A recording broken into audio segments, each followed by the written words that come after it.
Toulouse ou le Munster, le choix fut douloureux mais pas long à faire pour Laurent Travers et Laurent Labie. Afin de maximiser les chances du Racing 92 de se hisser en finale de la Champions Cup, 2 ans après celle perdue contre les Saracens 21-9, les deux hommes ont sacrifié un match de top 14 peut-être déterminant pour la deuxième place. L'opération comptable n'est pas bonne mais quitte à perdre nettement, c'est toujours mieux que ce soit avec son équipe bis plutôt qu'avec l'équipe type tempère. Thomas Lombard, ancien Racingman aujourd'hui consultant. Leonardo Ghiraldini, Toulouse, plaqué par Dimitri Zarzewski, Racing, Icône Sport, c'est ce qui explique pourquoi beaucoup de clubs font ce genre de choix et pas forcément lorsqu'il y a une échéance européenne imminente. On peut prendre le cas de Montpellier qui a largement fait tourner à Toulon samedi alors qu'il ne jouait pas le week-end d'après. Cela trahit une stratégie extrêmement prudente des managers dans les affrontements directs chez des concurrents qu'ils peuvent retrouver dans les phases finales.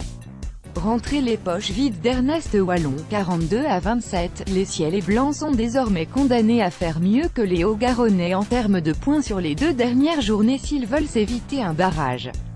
Beaucoup de joueurs qui débuteront la demi-finale sont restés à la maison. Si encaisser plus de 40 points n'est pas du meilleur effet à une semaine d'un tel rendez-vous, l'impact de cette défaite sur celui-ci est à relativiser.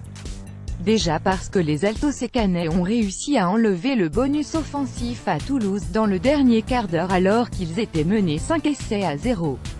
Aussi parce qu'on peut difficilement parler de confiance entamée quand 12 titulaires en puissance n'étaient pas de la partie. Cette défaite n'aura pas énormément de conséquences dans la mesure où c'était quand même une éventualité forte vu l'équipe alignée, confirme Thomas Lombard. Beaucoup de joueurs qui débuteront cette demi-finale sont restés à la maison. La priorité était donnée à ce match contre le Munster, ce qui est normal, et le Racing est allé à Toulouse, si ce n'est en victime expiatoire, du moins en sachant très bien qu'il devait faire sans ses meilleurs éléments. Dupichot, Thomas Chavancy, Vakatawa, Lambi, Machenot, Nakarawa, Leroux, Loret, Ryan, Chat et Ben Arous n'étaient en effet pas du voyage sur les bords de la Garonne. Soit la colonne vertébrale et même le squelette quasi complet de l'équipe qui démarra dimanche à Chabandelmas.